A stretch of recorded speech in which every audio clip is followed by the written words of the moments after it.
Price Lord. ஆண்டவர் ரட்சகருமாக இயேசு கிறிஸ்துவின் நாமத்தினாலே இந்த காலை நேரத்தில் கர்த்தருடைய சமூகத்தில் தேவனுடைய வார்த்தையை தியானிக்கிறது மிகவும் முக்கியமான ஒரு விஷயம்.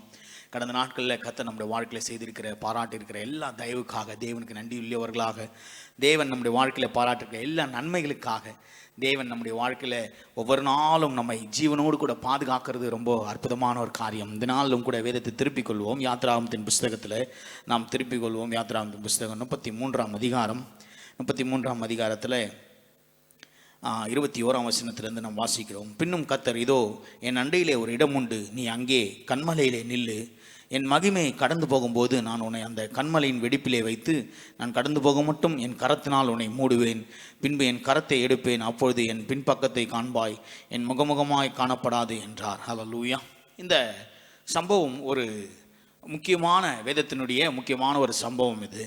இந்த சம்பவத்தில் நாம் வாசிக்கும் பொழுது அதில் இந்த மோசே தேவனை பார்க்க வேண்டும் என்று சொல்லி மோசே தேவனிடத்தில் கேட்கிறார். ஆண்டவர் மோசையோடு கூட அதிகமாய் பேசுகிறார். அநேக காரியங்களில் மோசையோடு கூட கர்த்தர் இடைப்பட்டு பேசிக்கொண்டே இருக்கிறார். அப்படி பேசி கொண்டிருக்கும் பொழுது மோசே ஒரு நாள், ஆண்டவரே நான் உம்மை பார்க்க வேண்டும் என்று சொல்லி மோசே ஆண்டவரிடத்தில் கேட்கிறார். அப்படி அந்த கேட்கிற வார்த்தைக்கு ஆண்டவர் சொல்கிற ஒரு பதில் தான் இந்த இடம். அநேக நேரங்களில் நாம் ஆண்டவரோடு கூட பேசுகிறோம், தேவன் நம்மோடு கூட பேசுகிறார். இந்த வார்த்தைகள் உண்மைதான். ஆனால் இந்த வார்த்தையினுடைய மதிப்பு, அந்த வார்த்தையினுடைய அந்த திரும்பி ரெஸ்பான்சிபிலிட்டி, நாம் எப்படி கர்த்தர் சொல்கிற வார்த்தைக்கு நாம் கீழ்ப்படுகிறோம், எப்படி நாம் கர்த்தருடைய வார்த்தையின் பிரகாரம் நாம் நடக்கிறோமா என்று சொல்லி நாம் பார்த்தோமானால் அநேக நேரங்களில் நம்முடைய வாழ்க்கையில் இந்த கேள்விக்கு ஒரு பதில் இல்லாமையே இருக்கிறது. ஏனென்றால் நாம் கர்த்தரோடு கூட பேசுகிறோம், தேவன் நம்மோடு கூட பேசுகிறார். அந்த வார்த்தையின் பிரகாரம் நாம் நடக்கிறோமா, அந்த வார்த்தைக்கு கீழ்ப்படிந்து நாம் செயல்படுகிறோமா என்று சொல்லி நாம் பார்க்கும் பொழுது அந்த செயல்பாடுகள் நம்முடைய வாழ்க்கையிலே மிக குறைவாக இருக்கிறது. இன்றைக்கு தேவனுடைய பிள்ளைகளை, வருஷத்தினுடைய கடைசிக்கு வந்திருக்கிறோம். நம்முடைய வாழ்க்கையில் அநேக காரியங்கள், நம்முடைய குடும்பங்களிலே, நம்முடைய சூழ்நிலைகளிலே அநேக காரியங்கள் ஆண்டவர் நமக்கு உணர்த்தி பேசினது நிமித்தம், வேதத்தின் நிமித்தம், ஊழியக்காரர்கள் நிமித்தம், அநேக தீர்க்கதரிசிகள் நிமித்தம், அநேக சூழ்நிலைகளிலே ஆண்டவர் அவருடைய வார்த்தையை கொண்டு இடைப்படுகிறார். அந்த வார்த்தை நமக்கென்று வரும்பொழுது நாம் அதை ஏற்றுக்கொள்ளு, அந்த வார்த்தைக்கு கீழ்ப்படிந்து நடக்க ஆரம்பிக்கும் போது அந்த வார்த்தையின் அதிசயத்தை, அந்த அற்புதத்தை, அந்த வார்த்தையின் நிமித்தம் ஒரு ஆசீர்வாதத்தை நாம் சுதந்திரிக்க முடியும். இன்றைக்கு தேவனுடைய பிள்ளைகளே, உங்கள் வாழ்க்கையிலே எந்த வார்த்தையை கர்த்தர் வாக்குத்தத்தமாய் பண்ணியிருக்கலாம். இந்த வருஷத்தை ஆரம்பிக்கும் போது பல வாக்குத்தத்தங்கள் தேவன் நமக்கு கொடுத்திருப்பார். நாமும் நிறைய வசனங்களை வாங்கி வார்த்தைகளை நம்ம வாசிச்சிருப்போம். ஆனால் அந்த வார்த்தைகள் எல்லாம் இன்றைக்கு நிறைவேறப்பட்டிருக்கிறதா, அந்த வார்த்தைகளுக்கெல்லாம் இன்றைக்கு பதில் உண்டாயிருக்கிறதா என்று சொல்லி நாம் பார்க்கும் பொழுது அநேக வார்த்தைகளை நாம் மறந்தே போயிருப்போம். ஆனால் நமக்கு தேவன் சொன்ன வாக்குத்தத்தத்தை, வார்த்தைகளை அவர் நிறைவேற்றாமல் விடுகிறதில்லை. அதனால தான் நம்ம ஆராதனையில் பாடும்போது கூட அப்படிதான் பாடினோம், மறவாமல் நினைக்கிற தேவன் நம்முடைய தேவன். நம்முடைய வாழ்க்கையில் எல்லா காரியங்களிலும், நம்முடைய குடும்பங்களில் எல்லா சூழ்நிலைகளிலும் தேவன் அவருடைய வார்த்தையை நிறைவேற்றி முடிக்க அவர் வல்லவராயிருக்கிறார். ஹல்லேலூயா. அவருடைய வாக்குத்தத்தத்தை அவர் முடிக்க அவர் வல்லவராய். இஸ்ரவேல் ஜனங்கள் எகிப்திலிருந்து புறப்பட்ட போது ஆண்டவர் சொன்ன ஒரு வார்த்தை, பாலும் தேனும் ஓடுகிற கானான் தேசத்திற்கு நேராக உங்களை கொண்டு போகுவேன் என்று சொல்லி, அந்த வாக்குத்தத்த தேசத்திற்கு உங்களை கொண்டு போய் சேர்க்கிற வரைக்கும் நாங்கள் உன்னை விட்டு விலகிறதும் இல்லை, கைவிடுகிறதும் இல்லை என்று சொன்ன தேவனுடைய வார்த்தை, அவருடைய வார்த்தையை அவர் நிறைவேற்றுகிறவராக இருக்கிறார். ஹல்லேலூயா. இந்த உலகத்தில் நிறைய பேர் நமக்கு வாக்கு கொடுக்கலாம். இன்னைக்கு அரசியல்வாதிகள், மற்ற ஜனங்கள், அநேக அதிகாரிகள் நமக்கு வாக்கு கொடுக்கலாம். நான் இதை செய்கிறேன், இது கண்டிப்பாக நான் செய்வேன், நான் ஆட்சிக்கு வந்துட்ட பிறகு, நான் வந்த பிறகு, நான் என் பதவியில் நான் பதவியேற்ற பிறகு முதல் கையெழுத்து இதை தான் போடுவேன், இப்படி பண்ணுவேன், அப்படி பண்ணுவேன், நிறைய வாக்குகளை கொடுத்திருக்கலாம். ஆனால் அதெல்லாம் நிறைவேற்றப்பட்டிருக்கிறதா என்று சொல்லி நாம் பார்த்தோமானால் அநேக நேரங்களிலே அதெல்லாம் மறந்து போன ஒரு வாக்குகளாகவே இருக்கிறது. ஆனால் நம்முடைய தேவன், அவர் உண்மையுள்ள தேவன், அவர் இந்த உலகத்தை படைத்த தேவன். நம்முடைய தேவன் சொல்கிற வாக்கு தத்தங்களை ஒன்னொன்றும் அது அப்படியே நிறைவேற்றுகிற தேவனாக இருக்கிறார். ஆம் என்றும் ஆமேன் என்றும் என்று தேவனுடைய வார்த்தை சொல்லப்பட்டிருக்கு. எப்படி இருக்குதா? ஆம் என்றும் ஆமேன் என்றும் இருக்கிறது என்று சொல்லி பார்க்கிறோம். இன்றைக்கு இந்த சத்தியத்தை கேட்டுக்கொண்டிருக்கிற தேவ ஜனமே, உங்கள் வாழ்க்கையிலே தேவன் சொன்ன வாக்கு தத்தத்தை அவர் நிறைவேற்றுகிறதற்கு அவர் ஆயத்தமாக இருக்கிறார். ஆனால் நம்மிடத்தில் எதிர்பார்க்கிற ஒரு விஷயம், அவர் சொன்ன வாக்கு தத்தத்திற்கு நாம் கீழ்ப்படிந்து நிற்கிறோமா, அந்த வார்த்தையிலே நாம் நிலைத்திருக்கிறோமா, அந்த சத்தியத்தின் வார்த்தையிலே, இந்த வார்த்தை கர்த்தர் எனக்காக சொன்னது, இந்த வாக்கு தத்தம் கர்த்தர் எனக்காக சொன்ன வார்த்தையிலே நான் நிலைத்திருக்கிறேன், அந்த வாக்கு தத்தத்திற்கு நான் கீழ்ப்படிந்து நான் அந்த வாக்கு தத்தத்தின் பிரகாரம் செயல்படுகிறதுக்கு நான் ஆயத்தமாக இருக்கிறேனா என்று சொல்லி நாம் கொஞ்சம் உற்று கவனிக்க வேண்டியது அவசியமாக இருக்கிறது. இருக்கிறது. நம்மளே நாம் பரிசோதிக்க வேண்டியது அவசியமாக இருக்கிறது. இன்றைக்கும் தேவனுடைய பிள்ளைகளே, உங்கள் வாழ்க்கையிலே, உங்கள் குடும்பங்களிலே தேவன் சொன்ன வார்த்தைகளை அவர் நிறைவேற்ற அவர் வல்லவராக இருக்கிறார். அல்லேலூயா. இந்த மோசேயை பார்த்து ஆண்டவர் சொன்னார், நீ என்னை பார்க்கணும்னு ஆசைப்படுற, நான் உன்னோடு கூட நானும் பேசிக்கொண்டே இருக்கிறேன். இன்றைக்கு என்னை பார்க்கறது உனக்கு ரொம்ப கடினமாக இருக்கலாம், ஆனால் நான் உன்னை ஒரு இடத்திற்கு வா, அந்த இடத்துல காத்திரு என்று சொல்லும் பொழுது, அந்த இடத்துல நீ காத்திருக்கும் பொழுது, நான் கடந்து போகும் பொழுது என் மகிமையை நீ பார்ப்ப அப்படின்றார். அல்லேலூயா. இன்றைக்கு தேவன் நம்முடைய வாழ்க்கையில அநேக நேரங்கள் அவருடைய மகிமையை வெளிப்படுத்துகிறதற்காக, அவருடைய மகத்துவத்தை வெளிப்படுத்துகிறதற்காக அநேக நேரங்களிலே நாம் காத்திருக்கும்படியாக ஒரு பர்சனலான ஒரு இடத்துல காத்திருக்க நாம் கற்றுக்கொள்ள வேண்டியது அவசியமாக இருக்கிறது. ஒரு இடம் நமக்கு அவசியம், அந்த ஒரு ஜெப இடமா இருக்கணும். அந்த இடத்துல நாம் காத்திருக்கும் பொழுது அவருடைய மகிமையை நாம் பார்க்க முடியும். அல்லேலூயா. தேவ பிள்ளைகள் சத்தமா இந்த இடத்துல கர்த்தருடைய மகிமையை நாம் பார்க்கணும் அப்படின்னு நீங்க விரும்புனீங்கன்னா, இந்த இடத்துல நீங்க இருக்கிற இடத்துல ஆண்டவர்கிட்ட சொல்லுங்க, ஆண்டவரே உம்முடைய மகிமையை நான் பார்க்கணும், உம்முடைய மகத்துவத்தை நான் பார்க்கணும், உம்முடைய மகிமையின் கரம் என் மேல படணும் அப்படின்னு சொல்லி கர்த்தரிடத்துல நீங்க கேட்கும்போது கர்த்தர் உங்கள் மேல அவருடைய மகிமையின் கரத்தை வைக்க அவர் வல்லவராக இருக்கிறார். அவருடைய தெய்வீக தொடுதலை உணர அவர் வல்லவராக இருக்கிறார். இன்றைக்கும் தேவ பிள்ளைகளே, இன்றைக்கு உங்கள் வாழ்க்கையிலே தேவனுடைய தொடுதல் உண்டாக வேண்டுமானால், தேவனுடைய மகிமையை நீங்கள் பார்க்க வேண்டுமானால், இந்த மோசேயை போல உன்னிடத்துல எனக்கு ஒரு இடம் உண்டு, அந்த இடத்துல நீ வந்து காத்திருக்கும் பொழுது நான் அந்த இடத்துல கடந்து போகிறத நீ பார்ப்பா என்று சொல்லி வேதத்தில் சொல்லப்பட்டிருக்கிறது. இன்றைக்கும் உங்கள் வாழ்க்கையில கர்த்தருடைய மகிமையின் கரத்தில் நாம் மூடி மறைக்கப்பட்டவர்களாக நாம் இருக்கும் பொழுது அவர் அழகா சொல்றார் பாருங்க. 21ஆம் வசனம், பின்னும் கர்த்தர், இதோ என் இடையிலே ஒரு இடம் உண்டு, நீ அங்கே கன்மலையிலே நில்லு. அல்லேலூயா. இன்றைக்கு இந்த வார்த்தை தான் ரொம்ப முக்கியம். கன்மலையில் என்ன பண்ணுமா? நிற்கணும். நம்ம நிற்கிறதே கிடையாது. நம்ம பிள்ளைகளை, சில பிள்ளைகளை எங்கேயாவது ஒரு இடத்துல நிற்கிறியா அப்படின்னு சொல்லி என்ன பண்ணுவோம், நம்ம பிள்ளைகளை அதட்டுவோம். ஆனால் நாம முதல்ல என்ன பண்ணுறது கிடையாது, நிற்கிறது கிடையாது. நின்னனாலே கர்த்தர் என்ன பண்ணுவார், அவர் சொன்ன வார்த்தையில் அவர் ஸ்டாப்புனா என்ன பண்ணணும், ஸ்டாப் ஆகணும். அதுதான் நிற்கிறது கிடையாது. நம்ம மாட்டின ஓடிட்டு இருப்போம், நம்ம இஷ்டத்துக்கு நம்ம ஓடிட்டு இருப்போம். ஆனால் ஆண்டவர் என்ன பண்ணுறாரு, படகுல என்ன பண்ணிட்டு இருக்கிறாரு, நித்திரை பண்ணி கொண்டு இருக்கிறார். அவருடைய சீஷர்கள் என்ன பண்ணுறாங்க, அவரை பார்த்து என்ன பண்ணுறாங்க, ஆண்டவரே படகு என்ன ஆகுது, திடீர்னு ரொம்ப கொந்தளிக்குது, ரொம்ப அலை அடிக்குது, ரொம்ப காற்று வீசுது, ரொம்ப அந்த சூழ்நிலையில் உங்களுக்கு நாங்கள் மடிந்து போகிறோமே, உமக்கு கவலை இல்லையான்னு சொல்லி என்ன பண்ணுறாங்க, இயேசு எழுப்பி கேட்குறாங்க. அப்போ அவர் எழுந்த உடனே அவர் காற்றையும் கடலையும் என்ன பண்ணாராம், அதட்டினார். ஆங்கிலத்தில் பார்க்கும்போது ஸ்டாப் அப்படின்னு சொன்னாராம், நில்லு அப்படின்னாராம். இன்னைக்கு நிறைய நேரங்களில் நம்ம வாழ்க்கையில் இப்படி தான், நிறைய காற்றும் கடலும் என்ன பண்ணிட்டு ரொம்ப கொந்தளிக்குது. ஆட்கள் என்ன பண்ணுறாங்க, இப்படி ரொம்ப கொந்தளிச்சு நம்ம முன்னாடி நிறைய காரியங்கள் அப்படியே தத்தளிப்பின் காரியமாக இருக்கிறாங்க. ஆனால் நாம் என்ன பண்ணோம், அவங்கக்கிட்ட ஸ்டாப் சொல்கிறதில்ல, கர்த்தருடைய சமூகத்தில் சொல்லணும், இயேசுவின் நாமத்தினால இந்த காரியங்கள் நிற்கட்டும். அல்லேலூயா.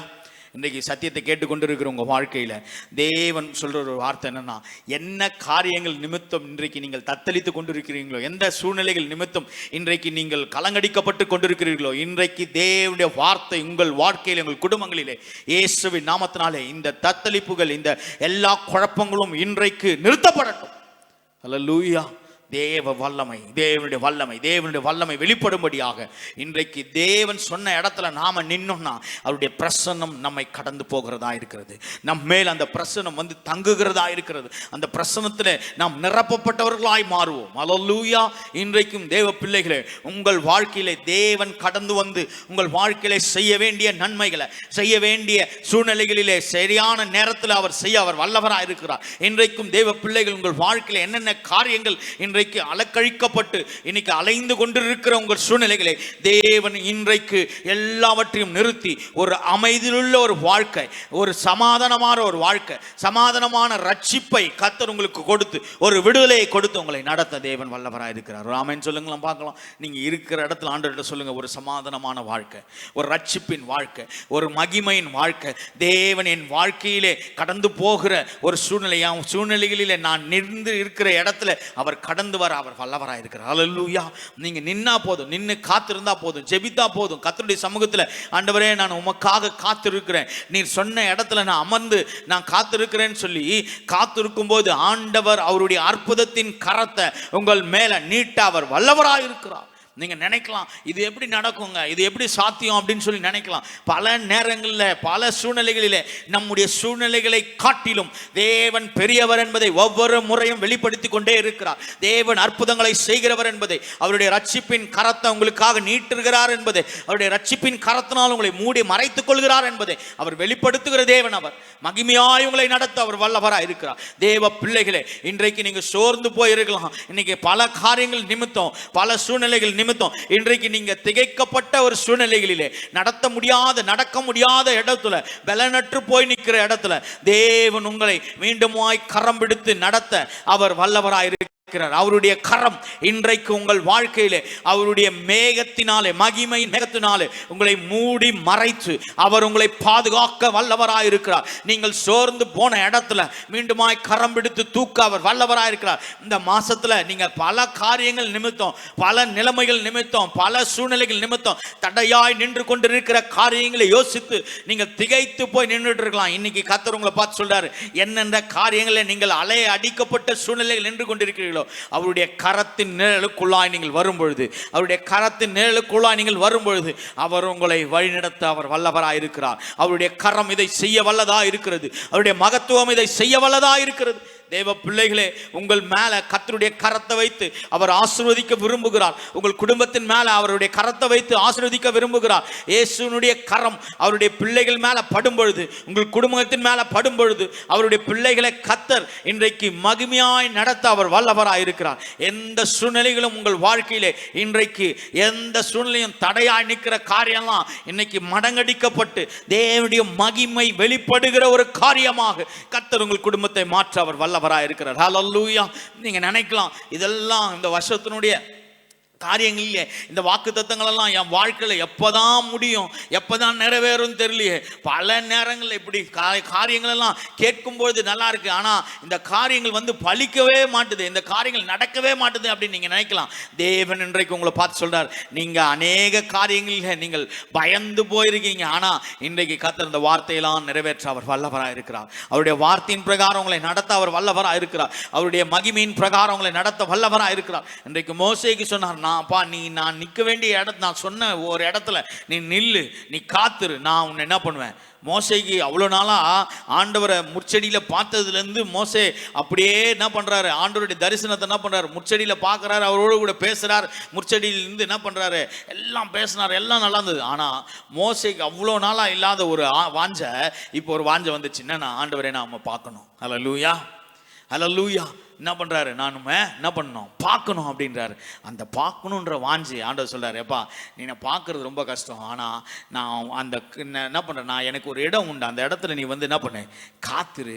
அப்போ நான் என்ன பண்ணுவேன், அதில் கடந்து போகும்பொழுது என்னுடைய பிரசன்னம் உனக்கு மேலே இருக்கும், என் மகிமை மேலே இருக்கும், என்னுடைய மகத்துவத்தை நீ பார்ப்ப. பல காரியங்கள் அற்புதங்களை செய்த மனுஷன்.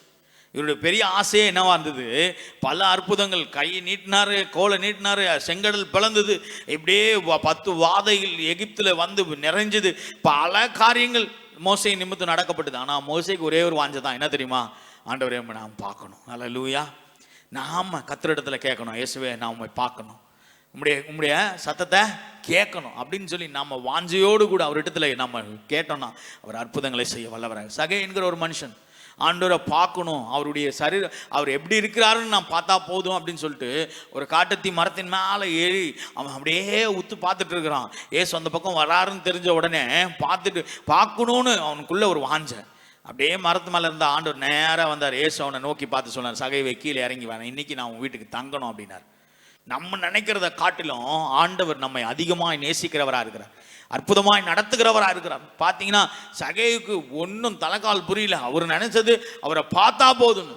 ஆனால் அங்கே நடந்ததே வித்தியாசம். அவர் என்ன சொல்றார், நான் வீட்டில் வந்து தங்கணும். நம்ம சில நேரங்கள் நம்ம நினைப்போம், இன்னைக்கு யாராவது சொந்தக்காரங்க வந்தாலும் இருக்கும். சில பேர் நினைப்பாங்க, யாராவது சொந்தக்காரங்க ஏன் வரணும், வராத வரைக்கும் சந்தோஷம் அப்படின்னு நினைப்பாங்க. ஆனால் நம்ம ஒரு நேரம் நம்ம எப்பயும் நினைக்கணும், என்னன்னா இயேசு என் வீட்டுக்கு வரணும், என் குடும்பத்துக்கு வரணும், என் பிள்ளைகள் வாழ்க்கையில் வரணும், என் குடும்பத்தில் இருக்கிற இந்த சாபங்கள் மத்தியில் இயேசு வந்தார்னா என் சாபத்தையும் பாவத்தையும் என் தரித்திரத்தையும் என்னுடைய எல்லா நோய்களையும் என்னுடைய எல்லா கவலைகளையும் அவர் மாற்ற வல்லவர் என்பதை அந்த வார்த்தை நிமித்தம் அவர் நம்முடைய வாழ்க்கையை தேற்றுகிறார், நடத்துகிறார் என்பதை நாம் என்ன பண்ண முடியும், அன்றைக்கு நாம் கற்றுக்கொள்ள முடியும். இயேசு நமக்குள்ளாக வரணும். ஒரு நாளும் சொல்லணும், ஆண்டவரே எனக்குள்ளாய் வருவீராக, என் வீட்டுக்குள்ளாக வருவீராக, என் குடும்பத்துக்குள்ளாய் வருவீராக. இந்த குழப்பமான சூழ்நிலையில் நீர் வந்து ஒரு அமைதலை கத்தர் உண்டாக்குவீராக, சமாதானத்தை கத்தர் கொடுப்பீராக, ரட்சிப்பை கொடுப்பீராக, ஒரு விடுதலை கொடுப்பீராகன்னு சொல்லி ஆண்டவர் சமூகத்தில் நாம் என்ன பண்ணணும், கேட்கணும். ஒவ்வொரு நாளும் கேட்கணும். சில நேரங்களில் கடன் பாரங்கள் அதிகமாக இருக்கலாம், பிரச்சனைகள் அதிகமாக இருக்கலாம், சூழ்நிலைகள் அதிகமாக இருக்கலாம். அன்றைக்கு தேவனுடைய சமூகத்தில் பார்த்து சொல்லணும், ஆண்டவரே நீர் என் சூழ்நிலைகளுக்குள்ளாய் நீர் வருவீராக, உம்முடைய கரம் இதை செய்யட்டும், உம்முடைய மகத்துவம் இதை செய்யட்டும் ஆண்டவரேன்னு சொல்லி கர்த்தருடைய சமூகத்தில் நாம் கேட்கும்போது அவர் வந்து அற்புதங்களை செய்ய வல்லவராக இருக்கிறார். ஏன்னா வேதம் சொல்லுகிறது, அவர் அவரிடத்துல வந்து என்ன பண்ணார், அப்பத்தை பிட்டு ஆசீர்வதித்து அவர்களுக்கு கொடுத்தாருன்னு வேதத்தில் வாசிக்கிறோம். அவர் வந்தார்னா எப்பயுமே ஸ்பெஷல் என்னன்னா, யாராவது சொந்தக்காரங்க நம்ம வீட்டுக்கு வராங்கன்னா அவங்களுக்கு நாம தான் என்ன பண்ணுவோம், சாப்பாடு பரிமாறுவோம். ஆனால் ஏசு உள்ள வந்துட்டார்னா அவர் தான் என்ன பண்ணுவார், இருக்கிறவங்களுக்கு எல்லாருக்கும் பகிர்ந்து கொடுக்கிறவராக இருக்கிறார். அவர் தான் அவர்களை ஆசீர்வதிக்கிறவராக இருக்கிறார், ரட்சிக்கிறவராக இருக்கிறார், விடுதலை கொடுக்கிறவராக இருக்கிறார். அவர் உள்ள வந்துட்டா ஒரு பெரிய வெளிச்சம் உண்டாயிருக்கும், அவர் உள்ள வந்துட்டா ஒரு பெரிய அற்புதம் உண்டாக இருக்கும். இன்றைக்கு இந்த உலகத்தில் அன்றைக்கு அநேகர் பயந்து போயிருக்கிற ஒரு சூழ்நிலை, எல்லாரும் அப்படி பயந்து போன ஒரு சூழ்நிலைகளில் இயேசு இந்த உலகத்துக்கு வந்தார் என்று சொல்லி காணப்பட்ட உடனே சாஸ்திரிகள் 3 பேர் தேடி வராங்க. ராஜா கிட்ட போய் கேட்குறாங்க, எப்பா இந்த உலகத்தின் ரட்சகராய் பிறந்திருக்கிறவர் எங்கே அப்படின்னு கேட்கும்போது அவர் சொல்கிறாரு, இல்லையே இங்கே வரல, யாரும் பிறக்கலையா அப்படின்னு என்ன பண்ணுறாரு, அவர் சொல்கிறார், நீங்கள் போய் பார்த்தா எனக்கு சொல்லுங்கள், நானும் வந்து பார்க்குறேன் அப்படின்றார். அவர் சூசகமாக சொல்கிறார், எப்படியாவது அந்த குழந்தை என்ன பண்ணிடணும், கொன்றுணும் அப்படின்னு சொல்லி. ஆனால் உடனே தூதர்கள் என்ன பண்ணுறாங்க, மெய்ப்பர்களை பார்த்து என்ன பண்ணுறாங்க, பயப்படாதிருங்கள், இதோ உலகத்தின் ரட்சகர் உங்கள் இடத்துல பிறந்திருக்கிறாருன்னு சொல்லி அவங்களுக்கு நற்செய்தி. இப்படி பல நற்செய்தி. ஒரு இருட்டான ஒரு சூழ்நிலையில் ஒரு வெளிச்சம் உதிச்சதுன்னா, அந்த இடத்துல ஒரு அற்புதம் நடந்ததுன்னா, அநேக காரியங்கள், அநேகருடைய வாழ்க்கை என்ன ஆயிடுச்சு, ஒரு பெரிய மாற்றத்துக்கு நேராக உண்டாச்சு. இன்னைக்கு உங்கள் வாழ்க்கையில், உங்கள் குடும்பங்களிலே தேவன் ஒரு மாற்றத்தை உண்டாக்க அவர் வல்லவராக இருக்கிறார். அவருடைய வார்த்தையை அனுப்பி அற்புதங்களை செய்ய வல்லவராக இருக்கிறார். இந்த மோசேக்கு ஆண்டவர் சொன்னார், எப்பா நான் ஒரு இடத்த வச்சிருக்கிறேன், அந்த இடத்துல நீ இருக்கும்பொழுது நான் என் மகிமையை அந்த பக்கம் காண்பிப்பேன், என் கைகளால் உன்னை என்ன பண்ணுவேன், மூடுவேன் அப்படின்னு சொல்றாரு. அதெல்லாம் அழகா சொல்றாரு பாருங்க. 22ஆம் வசனத்தை வாசிக்கும் போது, என் மகிமை கடந்து போகும்போது நான் உன்னை அந்த கன்மலையின் வெடிப்பிலே வைத்து நான் கடந்து போக மட்டும் என் கரத்தினால் உன்னை மூடுவேன். ஹல்லேலூயா. என் கரத்தினால் என்ன பண்ணுவேன், உன்னை மூடுவேன் அப்படின்னு சொல்றாரு. இன்னைக்கு நாம நினைக்கலாம், என்னை யாரும் மூடி பாதுகாக்கிறதுக்கு ஆள் இல்லை, என்னை பாதுகாக்க வழியே இல்லை அப்படின்னு சொல்லி நினைச்சா, ஆண்டவர் அவருடைய கரத்தினால் உங்களை மூடி பாதுகாக்க அவர் வல்லவராக இருக்கிறார். நீங்கள் சொல்லுங்க பார்க்கலாம், அவருடைய கரத்தின் நிழலிலே, கரத்தினால் மூடப்பட்டு நான் பாதுகாக்கப்பட தேவனுடைய கிருபை என்னை வெளிப்படுகிறது. ஹல்லேலூயா.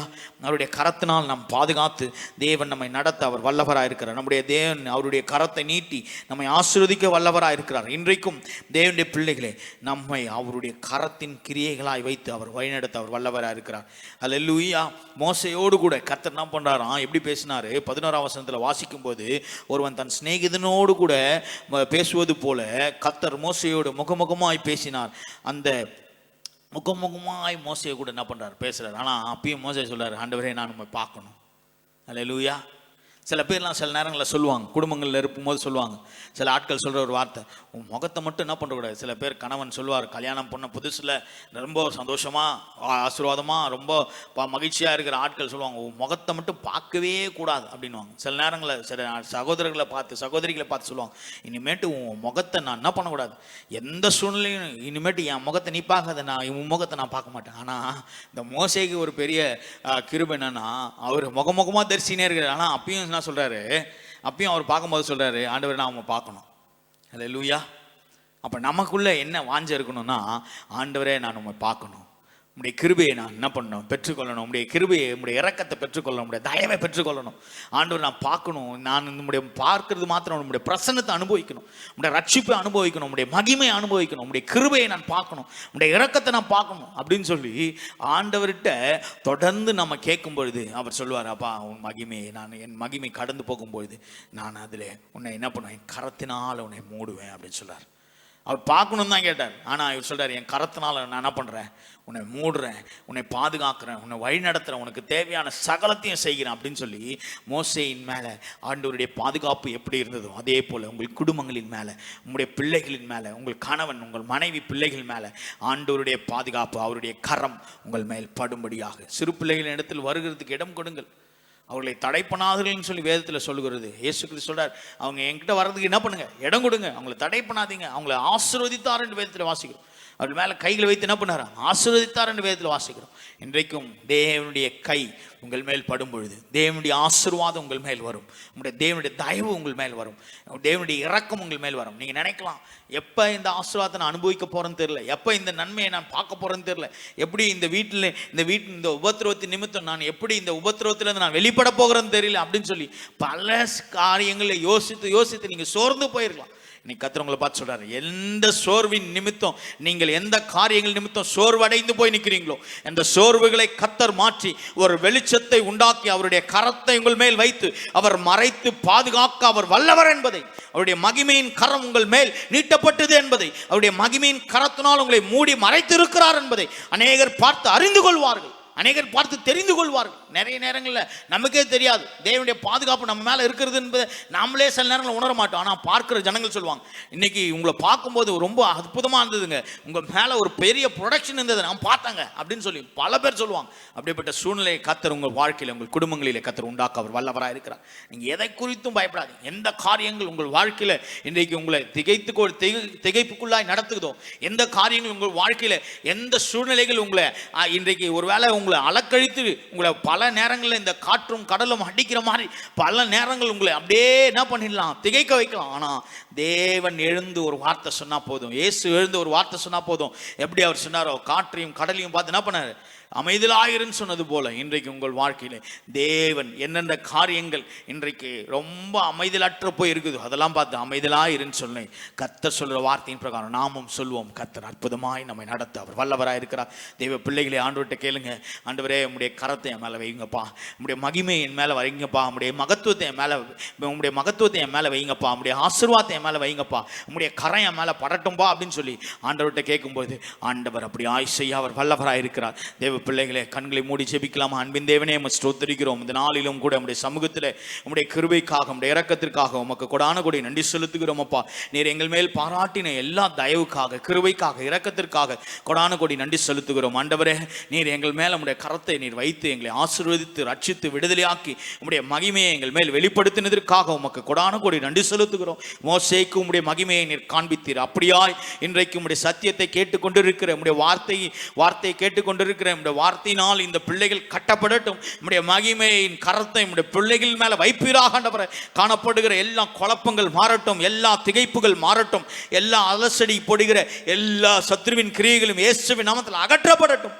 இன்றைக்கு நம்முடைய பிள்ளைகளை கர்த்தர் உம்முடைய கரம் நீட்டி நீர் ஆசீர்வதித்து உம்முடைய கரம் நீட்டி உம்முடைய பிள்ளைகளை நீர் இன்றைக்கு விடுதலையோடு கூட அனுப்ப போகிறதற்காக ஸ்தோத்திரம். இந்த சத்தியத்தின் வார்த்தைகள் நம்முடைய பிள்ளைகளின் வாழ்க்கையிலே இன்றைக்கு கட்டி ஊன்றி எழுப்பப்படட்டும் ஆண்டவரே. இன்றைக்கு உம்முடைய வார்த்தையிலே இவர்கள் விசுவாசத்திலே வளர, நம்பிக்கையிலே வளர ஆண்டவரே, உம்முடைய மகத்துவத்திலே வளர, உம்முடைய மாறாத கிருபையிலே வளர உம்முடைய பிள்ளைகளுக்கு நீர் சகல நன்மைகளையும் காண்பிப்பீராக ஆண்டவரே. ஒரு விடுதலையின் கரத்தை நம்முடைய பிள்ளைகள் மேல வைப்பீராக, ரட்சிப்பின் கரத்தை நம்முடைய பிள்ளைகள் மேல் வைப்பீராக. உம்முடைய மகிமையின் கரம் நம்முடைய பிள்ளைகளை கர்த்தர் இன்றைக்கு விடுதலையோடு கூட நடத்த போகிற உம்முடைய கிருபைக்காக நன்றி செலுத்துகிறோம். நீர் உம்முடைய பிள்ளைகளின் மேல உம்முடைய இரக்கத்தை வெளிப்படுத்துவீராக, ரட்சிப்பை வெளிப்படுத்துவீராக. சமாதான கேடுகள் மாறட்டும், குறைவுகள் மாறட்டும், எல்லா சமாதானத்தையும் இயேசுவின் நாமத்தினால் இந்த பிள்ளைகளுக்கு தேவையான சகல நன்மைகளால் உம்முடைய பிள்ளைகளை நிரப்புவீராக. உடைய மகத்துவத்தின் கரத்தை நம்முடைய பிள்ளைகள் மேலே வைத்து ஆசீர்வதித்து வழிநடத்துவீராக.